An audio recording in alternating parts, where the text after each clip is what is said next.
नमस्कार दोस्तों, भारतीय साक्ष्य अधिनियम की सीरीज को आगे बढ़ाते हुए आज की वीडियो में मैं बहुत ही इम्पोर्टेंट टॉपिक जो एग्जाम पॉइंट ऑफ व्यू से, प्रैक्टिस पॉइंट ऑफ व्यू से, आपकी अंडरस्टैंडिंग पॉइंट ऑफ व्यू से काफी इम्पोर्टेंट पॉइंट रहेगा आज का। और आज की वीडियो में मैं आपको बताना चाहूंगा दो वर्ड्स के बारे में, एक रेलेवेंसी, एक एडमिसिबिलिटी। रेलेवेंसी को हिंदी में कहा जाता है सुसंगति और एडमिसिबिलिटी को हिंदी में कहा जाता है ग्राह्यता। इन दोनों वर्ड्स के बारे में लीगल फ्रेटर्निटी में बहुत ही ज्यादा कंफ्यूजन है और आप विश्वास करिए कि वो कंफ्यूजन आज विद लॉजिक, विद लॉ की बुक्स में क्या लिखा है। अभी मैं माननीय सुप्रीम कोर्ट की जजमेंट पर नहीं जा रहा हूं, पहले मैं केवल और केवल यहीं से बात करूंगा और यहीं से आप लोगों के सामने एग्जाम्पल के थ्रू दिखाऊंगा कि किस तरीके से मिसकंसेप्शन है और उसको कैसे दूर किया जा सकता है। दोनों ही वर्ड्स अपने आप में इंपॉर्टेंट हैं और इतने इंपॉर्टेंट हैं कि बिना इनके कोई भी मैटर कोर्ट में डिसाइड ही नहीं हो सकता। कैसे कैसे कोर्ट्स में प्रोसेस आगे बढ़ता है, कैसे रेलेवेंसी, कैसे एडमिसिबिलिटी, ये सब चेक की जाएगी। मैं धीरे धीरे बात करूंगा। बहुत सारी बातें इंडियन एविडेंस एक्ट, भारतीय साक्ष्य अधिनियम में हम लोग करने वाले हैं और आपके लिए रियली बहुत ही बेनिफिशियल वो बातें होंगी। देखिए, मैं सबसे पहली बात आपको ये बता दूं, दो वर्ड्स में से पहले थोड़ा थोड़ा मैं बता देता हूं आपको रेलेवेंसी के बारे में। हालांकि रेलेवेंसी पर काफी कुछ मैं पहले ऑलरेडी 2 वीडियोस बना चुका हूं, बट टॉपिक इतना इंटरेस्टिंग है, इतना वास्ट है कि जितना बोलो उतना ही कम पड़ता है दोस्तों। तो आज एक और नई बात बताने जा रहा हूं मैं आपको रेलेवेंसी के बारे में, कि जब आप भारतीय साक्ष्य अधिनियम की बात करेंगे तो वहां पर काफी कुछ फैक्ट्स आपको देखने को मिलेंगे, कुछ तथ्य देखने को मिलेंगे जिनको बीएसए ने, भारतीय साक्ष्य अधिनियम ने डिक्लेयर कर दिया है कि वो या तो रेलेवेंट हैं, सुसंगत हैं, या फिर वो नॉट रेलेवेंट हैं, इररेलेवेंट हैं, असंगत। दोनों तरीके की बातें लिखी गई हैं और ये कहां लिखी गई हैं? चैप्टर नंबर 2 ऑफ भारतीय साक्ष्य अधिनियम। और इस चैप्टर में सेक्शन 3 से लेकर सेक्शन 50 तक जाती हैं, बट सेक्शन 3 को आप थोड़ी देर के लिए हटा दीजिए तो सेक्शन 4 से 50 तक टोटल मिलाकर 47 सेक्शंस होती हैं जो बात करती हैं कि या तो किसी फैक्ट को रेलेवेंट बताती हैं ये, या किसी फैक्ट को इररेलेवेंट बताती है। दोनों तरीके की बातें होती हैं। हालांकि आपको आज तक यही बताया गया होगा कि रेलेवेंट रेलेवेंट रेलेवेंट बताई जाती है, लेकिन दोनों तरीके की बातें आपने पढ़ा जरूर है, बट उनको प्रेजेंट करने में शायद आपको प्रॉब्लम होती है। लेकिन आज यहां पर एक नई बात मैं आपसे पूछने जा रहा हूं कि बहुत सारे फैक्ट रेलेवेंट बता दिए गए, सुसंगत बता दिए गए, बहुत सारे इररेलेवेंट बता दिए गए, लेकिन उन फैक्ट्स का क्या जिनको ना तो रेलेवेंट बताया गया और ना ही इररेलेवेंट बताया गया? व्हाट अबाउट रिमेनिंग फैक्ट्स, जिनके बारे में कुछ बताया ही नहीं गया, तो क्या उनको आप रेलेवेंट मानेंगे या इररेलेवेंट मानेंगे? क्यों? क्योंकि आप कहें कि नहीं जी, जब बताया ही नहीं गया तो उनको रेलेवेंट कैसे मान लेंगे? हो सकता है आपका ये व्यू आए। देखिए, लीगल फील्ड में आपका व्यू आना चाहिए, चाहे जैसा आए, उसके पीछे का आपका क्या लॉजिक है बस वो बता दीजिए आप, तो आप कहीं ना कहीं सरवाइव कर पाएंगे, आप सस्टेन करेंगे। तो आप अगर ये कहते हैं कि जब एक फैक्ट को रेलेवेंट डिक्लेयर किया ही नहीं है भारतीय साक्ष्य अधिनियम ने, तो आप उसको रेलेवेंट कैसे मान लेंगे? तो मैं इसके अगेंस्ट ये आर्गुमेंट देना चाहूंगा कि भारतीय साक्ष्य अधिनियम ने जिसको इररेलेवेंट बनाना था उसको इररेलेवेंट बनाया है साथ में, तो जो फैक्ट छोड़ दिए उनको तो इररेलेवेंट नहीं बनाया। तो ये एक इस तरीके की आर्गुमेंट दूसरे स्टूडेंट की आ सकती है, दूसरी पार्टी की आ सकती है। तो इसके बारे में मिस्टर जेम्स स्टीफन, जो अपने framer of Indian evidence act 1872 हैं, उनका क्या कहना है उसके लिए देखिए मैं आपको इनका कॉन्सेप्ट बताता हूं कि इनका कॉन्सेप्ट क्या था। इन्होंने भी सोची थी यही बात, क्योंकि जब जब कानून लिखा जाता है दोस्तों, तो मैं आपको ये बता दूं कि बहुत सारी डिबेट होती हैं, जो कॉन्सेप्ट एक जिसको ड्यूटी दी गई कि आपने लॉ बनाना है, उसका एक व्यू होता है, उसकी एक थ्योरी होती है, वो अपनी थ्योरी को लेकर आगे बढ़ता है, बट उसके क्रिटिसिज्म भी होते हैं। उसके क्रिटिसिज्म के उनको भी देखना पड़ता है उसको कि मेरे जो क्रिटिसिज्म है कि इनका कितना असर पड़ेगा। तो अपने क्रिटिक्स का भी ध्यान रखने के बाद वो अपना जस्टिफिकेशन देता है कि मैंने ऐसा लॉ में क्यों रखा है। तो जेम्स स्टीफन का जस्टिफिकेशन ये था कि अंडर इंडियन एविडेंस एक्ट 1872, देखिए द रूल इज, नियम क्या रखा है उन्होंने, rule is that no fact is relevant unless it is expressly declared to be relevant। Hindi में बात करें तो उनका यह कहना है कि नियम मेरे भारतीय साक्ष्य अधिनियम में यह है कि अगर किसी फैक्ट को मैंने इस अधिनियम में रेलेवेंट डिक्लेयर नहीं किया है तो फिर वो फैक्ट रेलेवेंट नहीं होगा। इसका मतलब कि जेम्स स्टीफन का यह कहना था कि भैया जितनों को मैं रेलेवेंट बनाना चाहता था उतने ही मैंने लिखे हैं इसमें, और बाकी अगर किसी फैक्ट को मैंने यहां पर नहीं लिखा है तो वो रेलेवेंट नहीं होगा। ये खुद जेम्स स्टीफन साहब का कहना है। अब बात करता हूं मैं, पहले ये बता दूं कि रेलेवेंसी वाले चैप्टर में आपको पिछली वीडियोज में बहुत सारी बातें पता चल गई होंगी। पहली बात आप ये ध्यान रखिए कि ये दोनों वर्ड्स रेलेवेंसी एंड एडमिसिबिलिटी, सुसंगति और ग्राह्यता, पूरे के पूरे भारतीय साक्ष्य अधिनियम या पुराना इंडियन एविडेंस एक्ट कहीं परिभाषित नहीं किया गया, कोई डेफिनेशन इन दोनों वर्ड्स की एक्सप्रेशंस की नहीं दी। अब आप कहेंगे सुसंगति की तो दी गई है, नहीं भैया, सुसंगति की डेफिनेशन नहीं दी गई है, सुसंगत तथ्य की डेफिनेशन दी गई है, रेलेवेंसी की नहीं, रेलेवेंट फैक्ट की डेफिनेशन दी गई है। इसीलिए पिछली वीडियो में मैंने भैया आपको बताया था कि रेलेवेंसी का मतलब, सुसंगत का मतलब एटलीस्ट दो फैक्ट होने चाहिए, एक फैक्ट इधर और एक फैक्ट इधर, अकेले फैक्ट की कोई एग्जिस्टेंस नहीं होगी। जब ये फैक्ट इस दूसरे फैक्ट से कनेक्टेड होगा और वो तरीका जिस तरीके से कनेक्टेड होगा वो तरीका चैप्टर नंबर 2 सेक्शन 4 से लेकर 50 तक कहीं ना कहीं लिखा हुआ होना चाहिए। केवल और केवल तभी ये पहला फैक्ट दूसरे फैक्ट का रेलेवेंट फैक्ट है।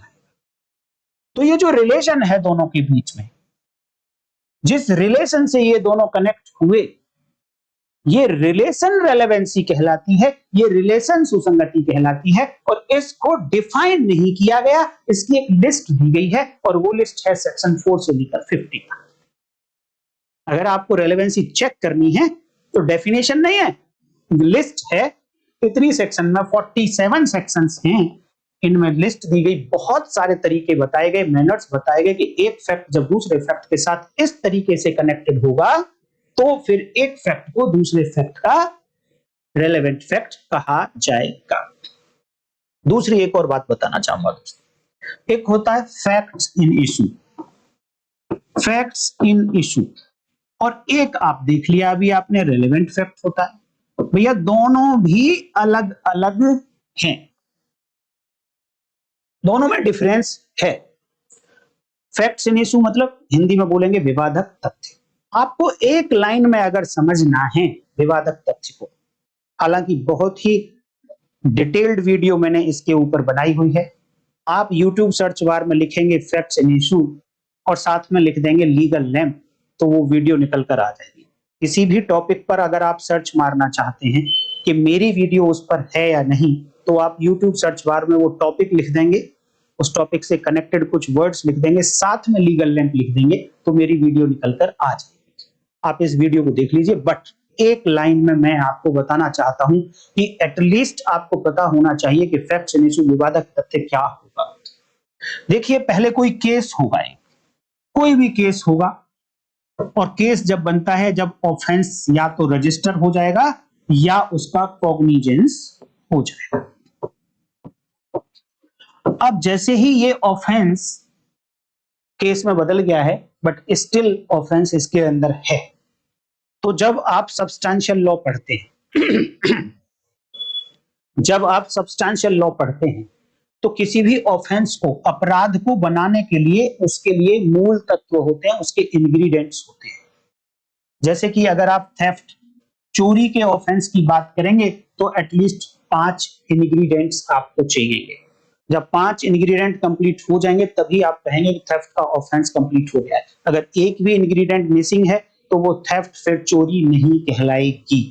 तो ये जो 5 इंग्रेडिएंट थेफ्ट के लिए या फिर दूसरे अपराधों के लिए, उनके अंदर जितने भी इंग्रेडिएंट हैं, वो हर इंग्रेडिएंट, हर मूल तत्व अपने आप में एक फैक्ट इशू होता है, एक विवादक तथ्य होता है।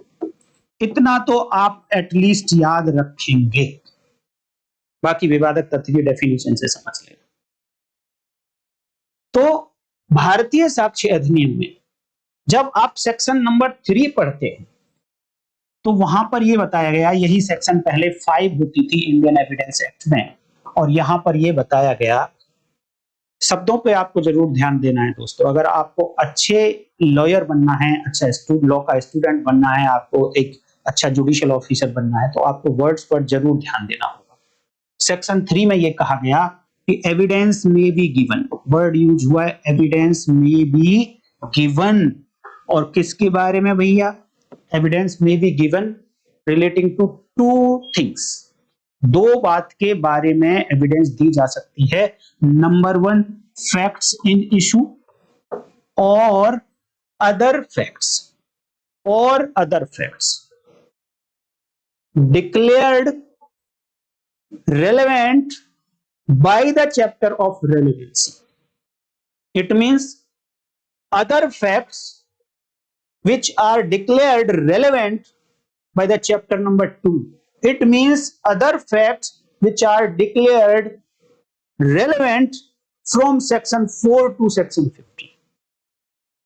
तो एविडेंस किस किस के बारे में दी जा सकती है? 2 बातों के बारे में। अगर देखिए फैक्ट इन इशू और रेलेवेंट फैक्ट एक ही बात होती तो यहां सेक्शन 3 में इन दोनों को अलग अलग नहीं लिखा गया होता। दोनों अलग अलग हैं। एविडेंस फैक्ट इन इशू के बारे में भी दी जा सकती है और एविडेंस रेलेवेंट फैक्ट के बारे में भी दी जा सकती है। तो फैक्ट इन इशू अलग है, रेलेवेंट फैक्ट अलग है। अर्थात मैं ये कहूं कि ए ने बी को चाकू मारा और उसकी डेथ कर दी। अब ए पर मान लो आपको मर्डर का केस चलाना है, सेक्शन 103 बीएनएस का केस चलाना है, करस्पॉन्डिंग टू सेक्शन 302 आईपीसी। तो एविडेंस किस किस के बारे में दी जा सकती है? एविडेंस फैक्ट्स इन इशू के बारे में दी जा सकती है। तो मर्डर के केस के फैक्ट्स इन इशू क्या होंगे? तो जब आप सेक्शन की डेफिनेशन, इस सेक्शन को पढ़ेंगे, डेफिनेशन देखेंगे मर्डर की, तो सबसे पहले क्या चाहिए मर्डर के लिए? एक कल्पेबल होमिसाइड चाहिए। Culpable homicide. कल्पेबल होमिसाइड कब होगा? पहले उसके लिए डेथ होनी चाहिए किसी व्यक्ति की। तो सीधे सीधे एविडेंस दी जा सकती है। कोई व्यक्ति ये आकर कह सकता है कि यस मैंने देखा था, ए ने बी की डेथ की थी। तो ये जो एविडेंस दी गई, कोई व्यक्ति आया तीसरा जो आई विटनेस है, जिसने देखा इंसिडेंट को, वो आकर कोर्ट में कहता है कि यस मैंने देखा था, ए ने ही बी की डेथ की थी। तो ये एविडेंस दी जा रही है रिलेटिंग टू फैक्ट। और दूसरा विटनेस है, मान लो यहां पर जब ए ने बी को चाकू मारा तो एक क्राउडेड एरिया था, इसमें ई, एफ, जी और बहुत सारे लोग खड़े थे। इनमें से एफ चिल्लाया, ये डरपोक था थोड़ा सा, चाकू लगते ही चिल्लाया, ओ मार दिया मार दिया मार दिया। तो यहां पर एफ तो चला गया और ये मिला नहीं कभी। बट जब एफ चिल्ला रहा था तो जी ने सुन लिया। एफ ने एग्जैक्ट चिल्लाया, सपोज कि ए ने बी को चाकू मार दिया, ए ने बी को चाकू मार दिया और भाग गया। ये बात जी ने सुन ली। तो ये जो एफ ने सुना, ये जो एफ ने बोला, कि ए ने चाकू मार दिया बी को, ए ने चाकू मार दिया बी को, ये रेलेवेंट फैक्ट है। इसने इसका चिल्लाना रेलेवेंट फैक्ट है, इसका चिल्लाना फैक्ट इन इशू नहीं है, क्योंकि इसका चिल्लाना डेथ के, मर्डर के इंग्रेडिएंट्स में नहीं आता है। लेकिन सेक्शन 4 ऑफ भारतीय साक्ष्य अधिनियम, section 6 of Indian evidence act, उसने डिक्लेयर किया कि अगर कुछ भी होता है in the same transaction, as a part of same transaction कुछ भी होता है, तो वो सभी फैक्ट जो एक ही ट्रांजैक्शन फॉर्म करेंगे वो सब के सब रेलेवेंट फैक्ट कहलाएंगे। तो यहां पर एफ का चिल्लाना रेलेवेंट फैक्ट है, सुसंगत तथ्य है, बट फैक्ट इन इशू नहीं है। इसलिए अब ये एफ ने ऐसा चिल्लाया था उस पर्टिकुलर प्लेस पर, पर्टिकुलर टाइम पर, इसके लिए एविडेंस दी जा सकती है। ये कहती है सेक्शन नंबर 4, सॉरी, ये कहती है section number 3 BSA corresponding to 5 Indian evidence act. तो अब आप समझ गए होंगे कि किस तरीके से दो बातों के लिए एविडेंस दी जाएगी। और ध्यान देना, section 3 BSA corresponding to section 5 Indian evidence act में ही लिखा, लास्ट में कॉमा लगाकर, of no others. It means कि फैक्ट्स इन इशू और रेलेवेंट फैक्ट के लिए एविडेंस देने के बाद किसी और के लिए एविडेंस नहीं दी जाएगी। तो आप क्लियर समझ लीजिए कि अगर आप कोई एविडेंस देना चाहते हैं कोर्ट में, तो वो फैक्ट्स इन इशू होना चाहिए, या फिर रेलेवेंट फैक्ट, सुसंगत तथ्य होना चाहिए, विवादक तथ्य होना चाहिए या सुसंगत तथ्य होना चाहिए। उसी के लिए साक्ष्य दिया जा सकता है। मैंने क्यों कहा था कि वर्ड्स पर आपको थोड़ा सा कंसंट्रेट करना है। देखिए यहां पर मैंने कहा बार बार एविडेंस दी जा सकती है, साक्ष्य दिया जा सकता है। बड़ा कंफ्यूजन होता है, बट आज के बाद ना आप लोगों का कंफ्यूजन धीरे धीरे दूर हो जाएगा। देखिए आज जो मैं अब यहां से आगे जो मैं बात बताने जा रहा हूं, थोड़ा सा कंसंट्रेट करना, आपको बहुत सारे कॉन्सेप्ट क्लियर कर देगी। एक छोटी सी बात पर बहुत कुछ क्लियर कर देगी। मैंने वर्ड यूज किया कि एविडेंस दी जा सकती है relating to facts in issue और रेलेवेंट फैक्ट्स। मैं जोर दे रहा हूं, एविडेंस दी जा सकती है, साक्ष्य दिया जा सकता है। तो जैसे ही साक्ष्य शब्द आएगा, एविडेंस वर्ड आएगा, तो आपके माइंड में दो बातें हिट करनी चाहिए, या तो ओरल एविडेंस दी जा सकती है या डॉक्यूमेंट्री एविडेंस दी जा सकती है। क्यों? क्योंकि जब जब एविडेंस की बात होगी तो आप भारतीय साक्ष्य अधिनियम में पाएंगे दो तरीके की एविडेंसेस, मौखिक साक्ष्य और दस्तावेजी साक्ष्य दिए जा सकते। रेलेवेंट फैक्ट होना चाहिए। एफ का चिल्लाना रेलेवेंट फैक्ट था। अब एफ के चिल्लाने के रिगार्डिंग एविडेंस देनी है, तो ओरल एविडेंस क्या कहती है कि जिसने एफ को चिल्लाते हुए सुना, जिसने एफ को चिल्लाते हुए देखा, वो कोर्ट में आकर गवाही दे सकता है। तो इस पूरे सिनेरियो में किसने सुना एफ को चिल्लाते हुए? जी ने। किसने देखा एफ को चिल्लाते हुए? जी ने। जबकि जी ने मर्डर होते हुए नहीं देखा।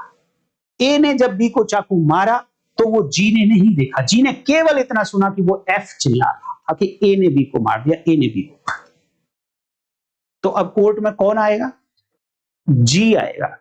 अब बहुत सारे लोग ये कह सकते हैं कि ये तो हियर से एविडेंस है। नो भैया, हियर से एविडेंस नहीं है, और इसे आप एक्सेप्शन भी मत कहना। सेक्शन 6 इंडियन एविडेंस एक्ट या सेक्शन 4 भारतीय साक्ष्य अधिनियम रेस जेस्टी, इसको लोग कहते हैं कि ये एक्सेप्शन है, हियर से का है। बट ये जो मैं एग्जांपल दे रहा हूं, यहां पर एक्सेप्शन नहीं है। यहां तो रेस जेस्टी के लिए, रेस जेस्टी क्योंकि रेलेवेंट फैक्ट है, उस रेलेवेंट फैक्ट के रिगार्डिंग एविडेंस दी जा सकती है, और एविडेंस होती है ओरल एविडेंस। और ओरल एविडेंस का मतलब होता है कि अगर कोई फैक्ट ऐसा है कि वो सुना जा सकता है, अगर कोई फैक्ट ऐसा है देखा जा सकता है, अगर कोई फैक्ट ऐसा है कि उसे किसी भी इंद्री से महसूस किया जा सकता है, तो एफ का चिल्लाना ऐसा फैक्ट है जिसे सुना जा सकता है। एफ का चिल्लाना ऐसा फैक्ट है जिसे देखा जा सकता है। तो ऐसे फैक्ट को वो व्यक्ति जिसने एफ को चिल्लाते हुए सुना, जिसने एफ को चिल्लाते हुए देखा, दोनों के दोनों व्यक्ति ओरल एविडेंस दे सकते हैं, और वो एविडेंस दे रहे हैं रेस जेस्टी की, वो एविडेंस दे रहे हैं सुसंगत तथ्य की, और सुसंगत तथ्य कभी हियर से नहीं होता है। तो यहां आप समझ रहे होंगे कि एफ का चिल्लाना फैक्ट इन इशू नहीं होने के बावजूद भी रेलेवेंट फैक्ट है, और रेलेवेंट फैक्ट को किस तरीके से एविडेंस से प्रूव किया जा रहा है, एविडेंस दी जा रही है इसके। तो यहां मैं उम्मीद करता हूं कि आपको सेक्शन 3 में क्या लिखा गया, relevant fact, facts in issue, थोड़ा डिफरेंस आपको समझ पाया। और यहां तक अगर आपने अभी तक वीडियो देखी है तो लाइक बनता है, आप लाइक कर सकते हैं, कमेंट भी कर सकते हैं कि आपने कितने टाइम तक वीडियो मेरी देखी है, हाइप भी कर दीजिए वीडियो को। अब मैं और एक बात बता दूं दोस्तों, एक मिसकंसेप्शन जो मैंने शुरू में बात की, एडमिसिबिलिटी एंड रेलेवेंसी दोनों में मिसकंसेप्शन है, उसके बारे में मैं आज आपको बता देता हूं। बहुत सारी जगह पर मैंने ऐसा लिखा देखा, आप भी देखना।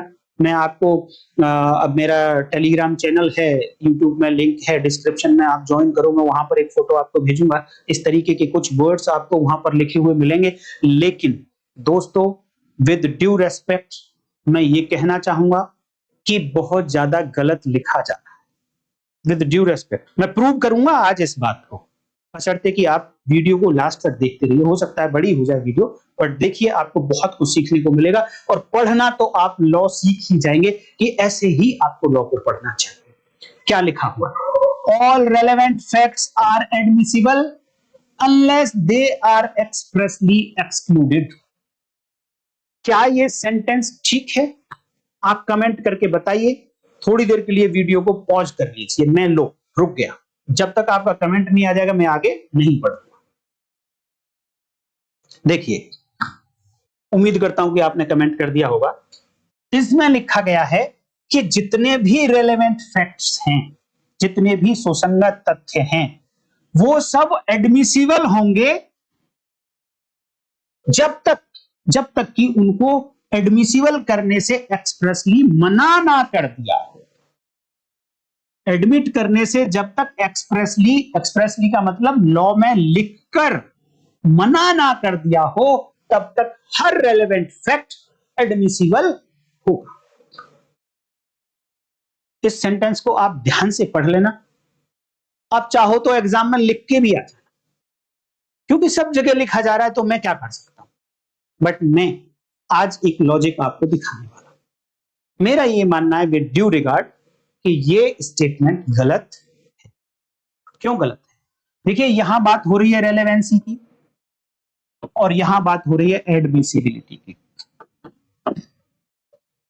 तो इन्होंने कहा कि वो ऑल रेलेवेंट फैक्ट, सारे सुसंगत तथ्य एडमिसिबल होते हैं जब तक कि मना ना कर दिया जाए कि ये फैक्टर एडमिसिबल नहीं होगा।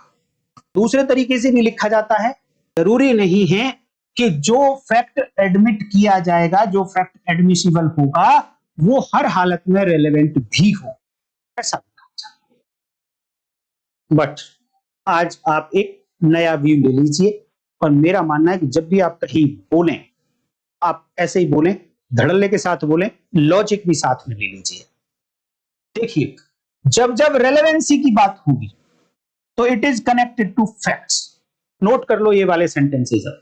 जब जब सुसंगति की बात होगी तो उसका कनेक्शन तथ्य से, और जब जब एडमिसिबिलिटी की बात होगी तो इसका कनेक्शन तथ्य से नहीं है। पहली बात तो काटा मार कि एडमिसिबिलिटी का रिलेशन तथ्य से नहीं है, फैक्ट से नहीं है, सुसंगतता ग्राह्यता का संबंध। फिर किससे है? ग्राह्यता का संबंध सीधा सीधा एविडेंस से है, साक्ष्य से है। और आप जानते हैं कि साक्ष्य और फैक्ट्स दोनों अलग अलग बात है, एक ही बात नहीं है, अलग अलग बात है। इसका मतलब एडमिसिबिलिटी बात आएगी तो एविडेंस की, और रेलेवेंसी बात आएगी तो फैक्ट की। आप कितनी जगह देखना, आज के बाद आप पढ़ना, पढ़ते समय ध्यान देना, कितनी जगह आपको लिखा हुआ मिलेगा रेलेवेंट एविडेंस, गलत लिखा है। रेलेवेंट एविडेंस नहीं होती, रेलेवेंट फैक्ट होता है, सुसंगत तथ्य होता है। कितनी जगह आपको लिखा हुआ मिलेगा एडमिसिबल, एडमिसिबल फैक्ट, गलत लिखा है भैया। फैक्ट तो रेलेवेंट होता है, एडमिसिबल नहीं होता। एडमिसिबल तो एविडेंस होती है। तो देखिए, ये इस बात का भी आंसर है कि relevancy and admissibility are same और डिफरेंट। तो आप धड़ल्ले से बोलिए कि दोनों अलग अलग हैं। सुसंगति और ग्राह्यता दोनों अलग अलग हैं, दोनों सेम नहीं हैं। इंटरचेंजेबली यूज करने वाली बात कही जाती है, लेकिन गलत है भैया। दोनों जब अलग अलग हैं तो इंटरचेंजेबली कैसे यूज हो सकते हैं? क्यों कह रहा हूं मैं ऐसा? देखिए, relevancy comes first, then admissibility comes. अर्थात सुसंगति पहले आएगी और ग्राह्यता बाद में आएगी। इसका मतलब अपने आप दोनों अलग अलग हो गए। कोई एक बात दोनों साथ साथ नहीं आ रही है तो इट मींस अलग अलग है। पहले रेलेवेंसी आई, फिर एडमिसिबिलिटी आई। मैं क्यों कह रहा हूं ऐसा? ऐसा देखने के लिए आप देखिए सेक्शन 114 बीएसए, अगर आपके पास बेयर एक्ट है तो खोल लीजिए। Corresponding to section 136 Indian evidence act 1872, अगर आपके पास बीएसए नहीं है, पुरानी बुक है, तो 136 खोल लीजिए।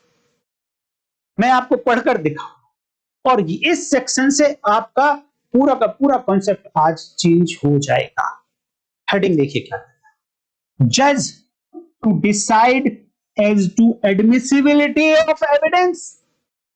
मैं क्या कह रहा था भैया अभी, कि जब जब एडमिसिबिलिटी की बात आएगी तो एविडेंस की बात होगी। क्या है हेडिंग? एडमिसिबिलिटी ऑफ एविडेंस, साक्ष्य की ग्राह्यता। कौन डिसाइड करेगा?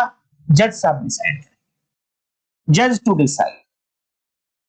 पहली बात, आगे देख लीजिए, इसके अंदर 3 सबसेक्शंस हैं।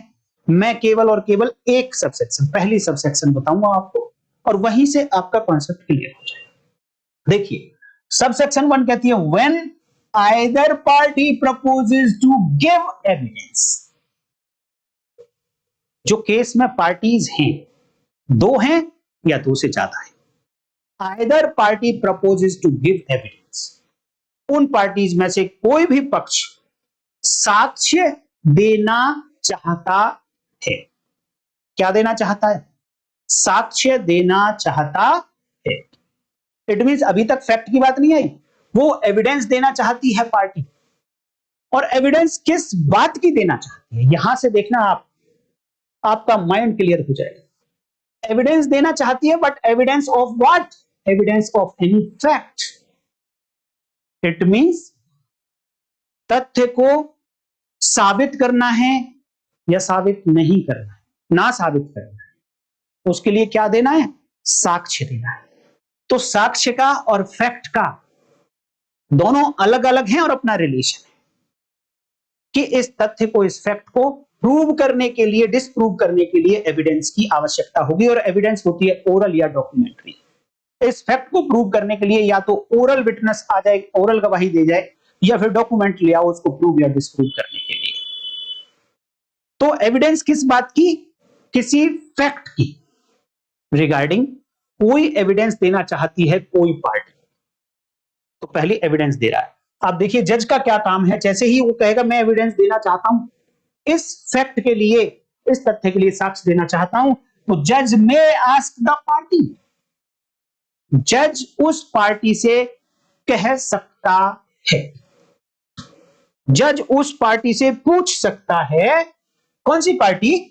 Proposing to give the evidence, उस पार्टी से जो पार्टी ऐसी एविडेंस देना चाहती है, उससे पूछ सकता है in what manner, in what manner, किस तरीके से, द अलेज्ड फैक्ट, वो तथ्य जिसके बारे में आप साक्ष्य देना चाहते हो, वो तथ्य would be relevant if proved, अगर वो साबित हो गया, क्योंकि आप साक्ष्य दे रहे हो और मैं उसको एडमिट कर लूं आपकी एविडेंस को, साक्ष्य को, और मान लो कि वो प्रूव्ड हो गया जो आप प्रूव करना चाहते, तो पहले ये बताइए कि वो किस तरीके से वो फैक्ट रेलेवेंट होगा। इट मीन्स पहले फैक्ट की रेलेवेंसी देखी जाएगी कि कोई तथ्य इस केस से सुसंगत है या नहीं है। इस केस में जो फैक्ट इन इशू है उसके साथ में सुसंगत है या नहीं है, पहले ये देखा जाए। और कौन देखेगा? जैसे ही एविडेंस लेके आएगी पार्टी, तभी जज साहब पूछेंगे, जज में आस्क, तभी जज साहब पूछेंगे कि पहले मुझे ये बताओ कि इन व्हाट मैनर, किस तरीके से ये फैक्ट रेलेवेंट होगा अगर साबित हो जाता है तो।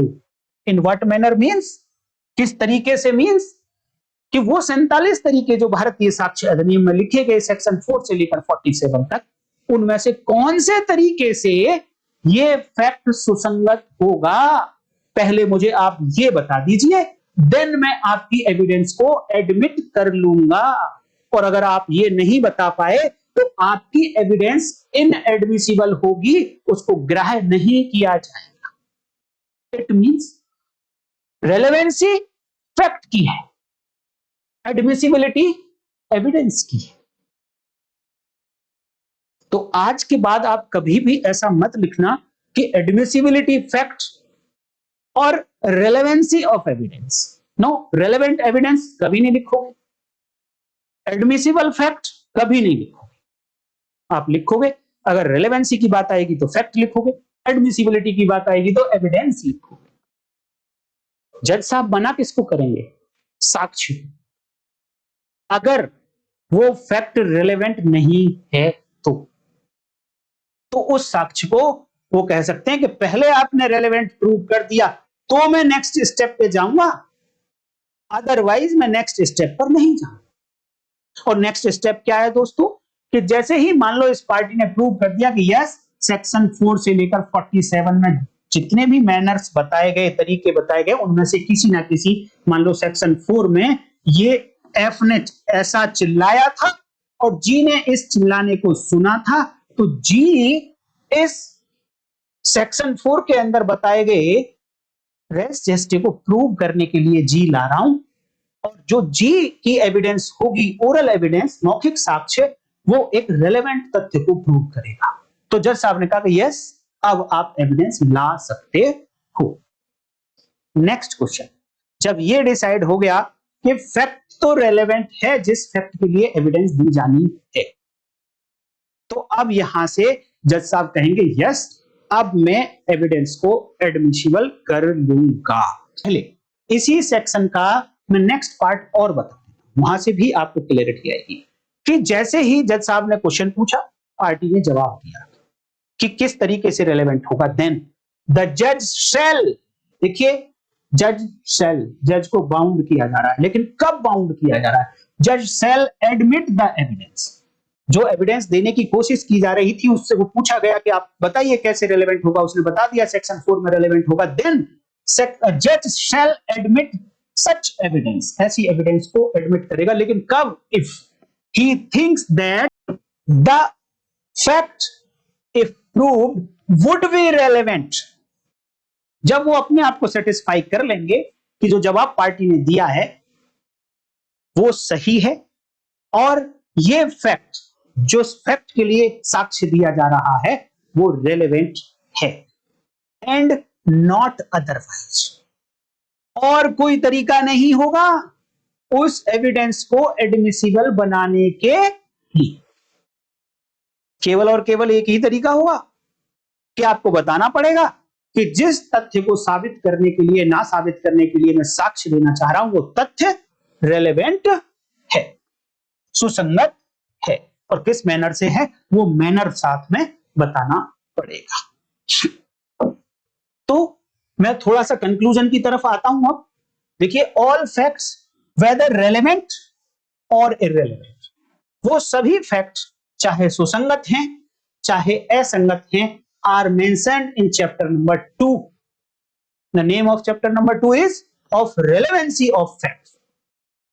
तथ्यों की सुसंगति, उसके अंदर चाहे फैक्ट रेलेवेंट बताया चाहे इररेलेवेंट बताया, वो सब के सब इस चैप्टर में लिख दिए हैं, और जो फैक्ट इस चैप्टर में रेलेवेंट लिखे केवल और केवल वही रेलेवेंट होंगे, सुसंगत होंगे, कोई दूसरा फैक्ट सुसंगत नहीं होगा, एज पर जेम्स स्टीफन।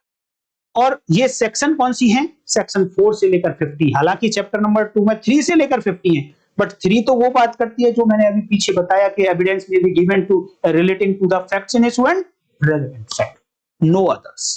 लेकिन अब क्वेश्चन ये है कि उस रेलेवेंट फैक्ट को प्रूव करने के लिए जो एविडेंस देनी है, जो साक्ष्य देना है डिस्प्रूव या प्रूव करने के लिए, वो साक्ष्य किस तरीके से दिया जाएगा? तो उसके लिए चैप्टर है 3, चैप्टर 4, चैप्टर 5, चैप्टर 6 एंड 7, और कुछ बात तो चैप्टर 8 में भी लिखी गई है। किस तरीके से किसी फैक्ट को आप प्रूव कर सकते हो, किस तरीके से डिस्प्रूव कर सकते हो, उसके लिए एविडेंस देनी पड़ेगी। इट मींस किस तरीके से एविडेंस दे सकते हो, किस तरीके से एविडेंस नहीं दे सकते, ये बातें लिखी गई चैप्टर इनमें। और एविडेंस कौन सी? ओरल या डॉक्यूमेंट्री? तो भैया यहां जो बातें लिखी गई, अगर वो ओरल एविडेंस या फिर वो डॉक्यूमेंट्री एविडेंस, अगर यहां पर लिखी गई बातों में बताए गए तरीके से ही कोर्ट में आएगी, तभी एडमिसिबल होगी। इट मींस चैप्टर 2 बात करता है रेलेवेंसी की, और उसके आगे के चैप्टर्स जो बात करते हैं चैप्टर नंबर 8 तक, वो बात करते हैं एडमिसिबिलिटी की। तो रेलेवेंसी वो रिलेशन है दो फैक्ट्स का, और जब ये तय हो गया कि ये फैक्ट रेलेवेंट है, इसकी रिगार्डिंग एविडेंस दी जा सकती है, अब आता है अगला स्टेप कि वो एविडेंस किस तरीके से दी जानी चाहिए जिससे कि एडमिसिबल हो जाए।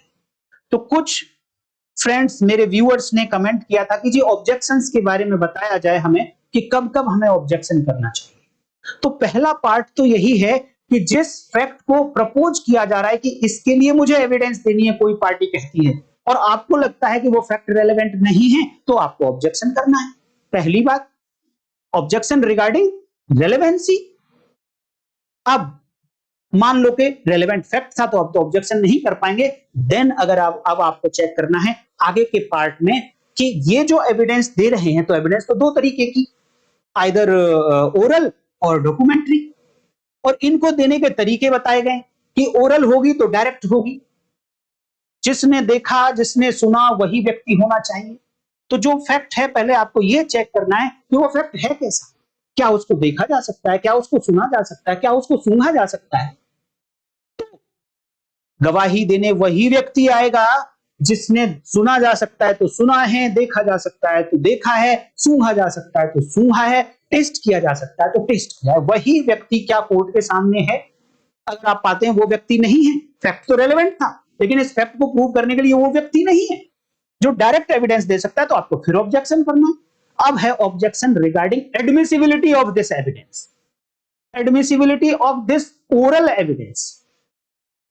नहीं, ये जो व्यक्ति ओरल एविडेंस देने आ रहा है ये एडमिसिबल नहीं है। कौन बताएगा? आगे की बातें बताएंगी सेक्शन 50, सेक्शन 51, 52, 53 तो आप जुडिशियल नोटिस की बात करेंगे और फैक्ट्स एडमिटेड की बात करेंगे, तो 54 से शुरू हो जाएगा। 54 एंड 55 दोनों सेक्शन देखेंगे। भारतीय साक्ष्य अधिनियम की बात कर रहा हूं, corresponding to 59 and 60 Indian evidence act की बात कर रहा हूं। अगर उस तरीके से ओरल एविडेंस आ रही है तो ठीक, नहीं तो आपको ऑब्जेक्शन करना। तो अगर एविडेंस उस तरीके से नहीं आई जिस तरीके से आगे के सेक्शंस में बताया गया, तो वो एडमिसिबल नहीं होगी। इट मींस कि एविडेंस आनी चाहिए, बट उसी तरीके से आनी चाहिए जिस तरीके से लॉ ने डिक्लेयर किया है, तो वो आगे का पार्ट है। तो आप देख लीजिए, इरेलेवेंसी तो पीछे छूट गई, एडमिसिबिलिटी तो अब आगे शुरू होती है। इसलिए रेलेवेंसी, एडमिसिबिलिटी दोनों अलग अलग बातें हैं और फाइन डिफरेंस है, दूर दूर की बातें हैं, कहीं कोई दोनों में कनेक्शन नहीं है। अब क्वेश्चन आता है व्हाट इज एडमिसिबिलिटी। अगर आपको लिखना है तो it is the manner in which any evidence to be produced before the court so that the it may be received by the court. Admissibility वो एक तरीका है जिस तरीके में किसी एविडेंस को, किसी साक्ष्य को जब कोर्ट के सामने पेश किया जाए तो कोर्ट उसको रिसीव कर ले, कोर्ट उसको स्वीकार कर ले, अपने सामने रख ले। That is called receivability. That is called receivability. It means admissibility is receivability, प्राप्त करना। एडमिसिबिलिटी का मतलब, रेलेवेंसी का मतलब रिलेशन दो फैक्ट का, जो सेक्शन 4 से 50 तक बताया गया, और इसी को बोला जाता है मोड ऑफ प्रूफ। भैया आपके सामने गिफ्ट को बहुत अच्छे तरीके से रैप करके लाया गया कि लीजिए भाई साहब आपके लिए बहुत अच्छा गिफ्ट लाया हूं, इट इज रिसीवेबल। इस तरीके से प्रेजेंट किया जा रहा है आपके सामने कि आप उसको रिसीव करोगे ही करोगे। लेकिन गिफ्ट के मामले में कोई तरीका नहीं बताया गया कि आप इस तरीके से ही प्रेजेंट करें, बट एविडेंस के मामले में तरीका बताया गया है भारतीय साक्ष्य अधिनियम में कि इस तरीके से ही प्रेजेंट करना है साक्ष्य को, और कोर्ट को कहा गया कि तभी आप उसको रिसीव करेंगे।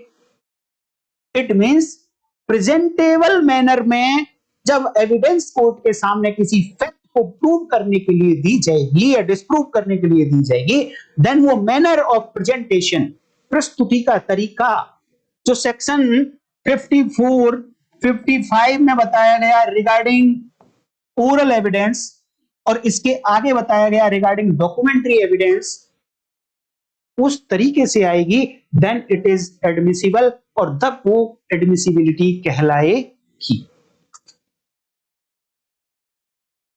अब क्वेश्चन आता है कि मान लो कि कोई फैक्ट रेलेवेंट था, उसके लिए पार्टी एविडेंस देना चाहती है, एविडेंस प्रेजेंटेबल तरीके से दी, उसी तरीके से दी जिस तरीके से कानून कहता है कि आप लेकर आइए, चाहे वो मौखिक थी चाहे वो दस्तावेजी थी। अब एविडेंस आ गई, तो अब आप घबरा जाएंगे क्या कि भैया ये तो रेलेवेंट भी हो गई, ये तो एडमिसिबल हुई हो गई, तो क्या केस आपके हाथ से गया? नहीं।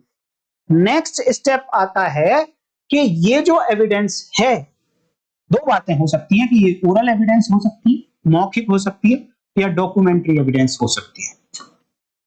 तो मौखिक साक्ष्य जो आता है वहां पर एक विटनेस होता है, मौखिक गवाह होता है। तो यहां पर कोर्ट को पहले यह देखना है कि ये जो गवाह यहां पर आया है, इसने जो फैक्ट्स बताए हैं, रेलेवेंट फैक्ट्स के बारे में अपनी गवाही दी है, स्टेटमेंट दिया है, तो स्टेटमेंट तो चलो ठीक है, सुसंगत तथ्य के बारे में बोला गया, उसी तरीके से आया है। जिसने सुना था कह रहा है मैंने ही सुना था, मैं ही आया हूं, एडमिसिबल भी हो गया। बट क्या ये गवाह रिलायबल है? क्या ये गवाह विश्वसनीय है?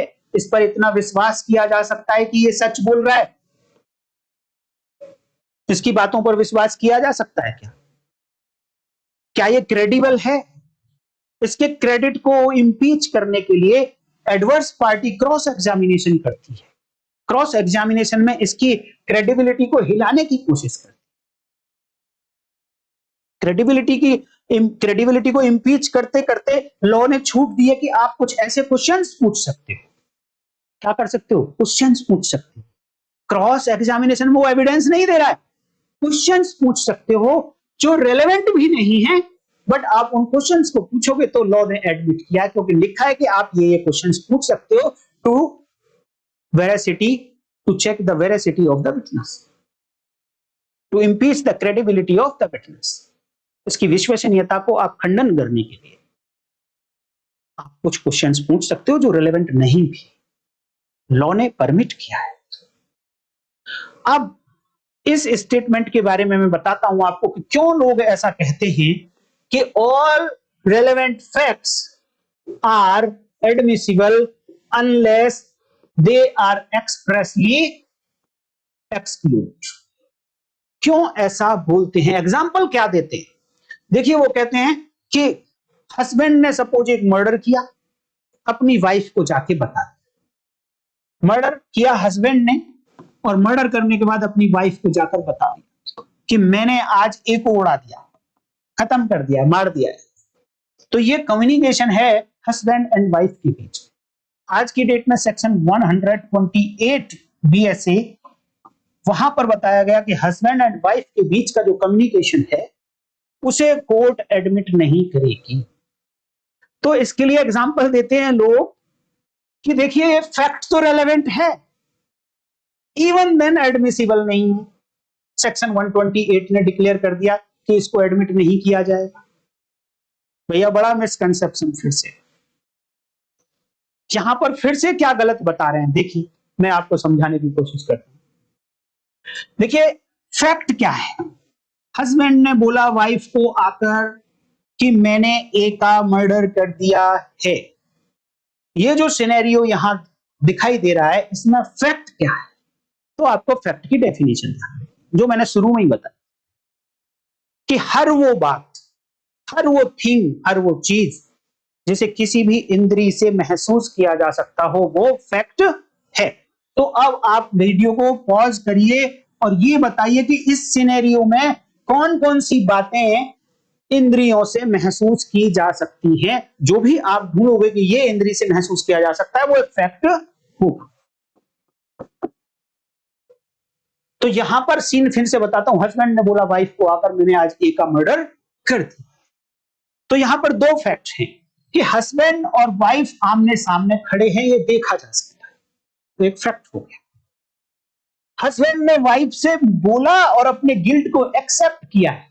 ये जो बोला, जो कुछ भी बोला, ये सुना जा सकता है। इट मींस ये बोली हुई बातें ये फैक्ट, और ये फैक्ट रेलेवेंट हैं। लेकिन लोग मिस इंटरप्रेट करते हैं कि ये फैक्ट एडमिसिबल नहीं है। ना भाई, ऐसा नहीं लिखा गया सेक्शन 128 में। फैक्ट तो हमेशा रेलेवेंट होता है और वो रेलेवेंट है, एविडेंस एडमिसिबल नहीं है। इस 128 में ये कहा गया कि हस्बैंड और वाइफ के बीच में जो भी कम्युनिकेशन हुआ, तो ना तो लॉ वाइफ को कंपेल कर सकता है, ना तो मजबूर कर सकता है इस पत्नी को, ना मजबूर कर सकता है इस हस्बैंड को कि आप आओ और गवाही दो। इस फैक्ट के बारे में कि हां हस्बैंड ने वाइफ को बोला था, अब पुलिस ये नहीं कह सकती वाइफ को कि तुम आओ गवाह बनो और कोर्ट में गवाही दो कि तुम्हारे हस्बैंड ने तुमसे ऐसा बोला था, क्योंकि वाइफ को बोला है तो वाइफ ने सुना, वाइफ ने देखा भी है कि हस्बैंड ही बोल रहा है सामने से। दोनों फैक्ट हैं और फैक्ट रेलेवेंट हैं, सुसंगत हैं, तो इनके बारे में सेक्शन 3 के अकॉर्डिंग गवाही दी जा सकती है, साक्ष्य दिया जा सकता है। और साक्ष्य ओरल हो सकता है, डॉक्यूमेंट्री हो सकता है। तो यहां पर साक्ष्य ओरल है। जब ये अगर विटनेस बन के कोर्ट के सामने खड़े होकर बोलेगी वाइफ की यस मुझे बोला था मेरे हस्बैंड ने कि उसने ए का मर्डर कर दिया है, ये गवाही हो गई, साक्ष्य हो गया। लेकिन सेक्शन 128 बीएसए ने इस गवाही को रोका है दोस्तों, इस फैक्ट को प्रूव करने से नहीं रोका कि ऐसा हस्बैंड ने वाइफ को बोला था। ये जो तथ्य है इसको प्रूव करने से नहीं रोका है, फैक्ट को इनएडमिसिबल नहीं बताया है, इसकी गवाही को इनएडमिसिबल बताया है कि कंपेल नहीं कर सकते आप इस वाइफ को गवाही देने के लिए, और अगर आपने कंपेल किया भी तो भी इसको कोर्ट एडमिट नहीं करेगी, एडमिसिबल नहीं है इसकी गवाही। तो गवाही एडमिसिबल नहीं है।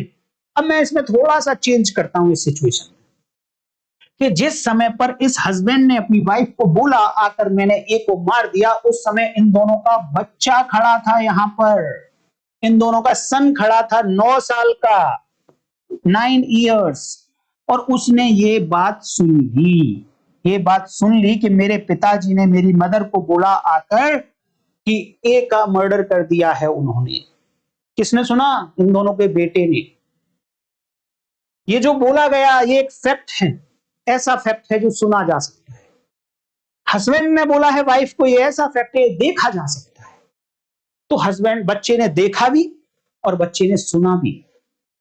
तो एडमिसिबिलिटी इस बच्चे की एविडेंस की ये है कि इसने जो तथ्य सुना है, सुसंगत तथ्य जिसने सुना, ये सुसंगत तथ्य जिसने देखा, वही आएगा कोर्ट में। तो इस बच्चे को आप ले जाइए कोर्ट में, ये बच्चा जाएगा और ये कह देगा यस मैंने देखा था कि मेरे पिताजी ने मेरी मम्मी को बोला, यस मैंने सुना था मेरे पिताजी ने मेरी मम्मी को बोला कि मैंने ए का मर्डर कर दिया।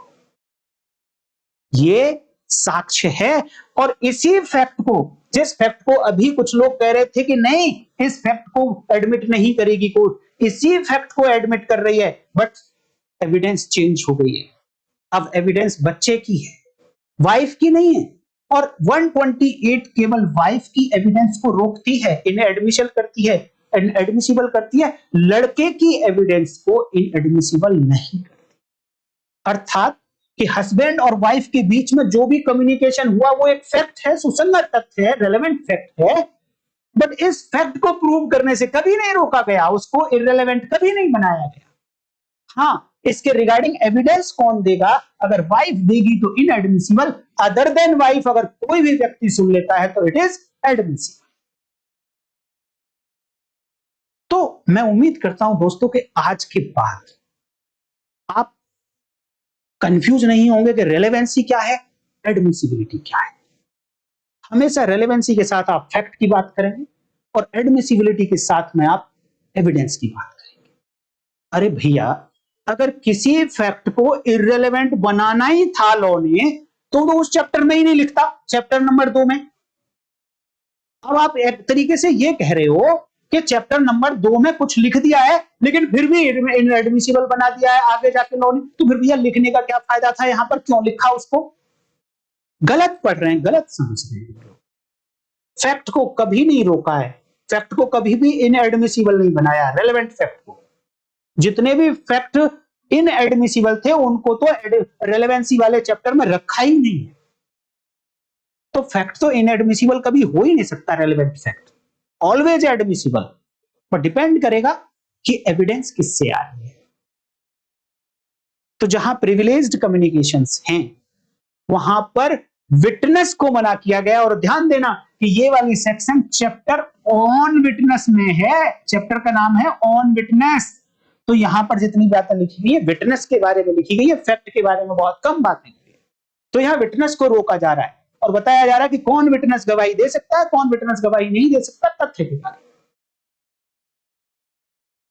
तो उम्मीद करता हूं दोस्तों कि आज आपको ये रेलेवेंसी, एडमिसिबिलिटी अच्छे से समझ आया होगा और आप कहां-कहां ऑब्जेक्शन कर सकते हैं ये भी आपको समझ आया होगा।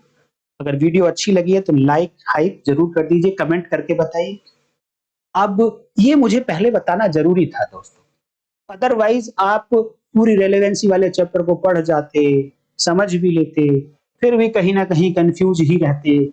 तो मेरा मानना है कि अच्छा, इसके रिगार्डिंग मैंने लॉ तो आपको दिखा दिया, आपको एक जजमेंट और बताता हूं, वो पढ़ लीजिए। उस जजमेंट को पढ़ने के बाद मुझे संतुष्टि मिली, कई जजमेंट को पढ़ने के बाद मुझे लगा कि क्या हो रहा है, बट उसको पढ़ने के बाद मुझे संतुष्टि मिली और वहां पर एडमिसिबल एविडेंस की बात की गई, ना कि फैक्ट की, और रेलेवेंट फैक्ट की बात की गई, ना कि रेलेवेंट एविडेंस की। तो ये जो कॉम्बिनेशन है इसको आप देखना है, अगर आप देख लीजिए। जजमेंट का नाम है स्टेट वर्सेस राज नारायण और ये 1975 का केस है, 1975 AIR सुप्रीम कोर्ट 865। इस केस को आप पढ़कर देख लीजिए, बहुत अच्छे वर्ड्स इसमें यूज किए गए और मुझे बड़ा अच्छा लगा। अदरवाइज बहुत सारी जगह मैंने गलत लिखा देखा, गलत पढ़ाते हुए लोग देखे।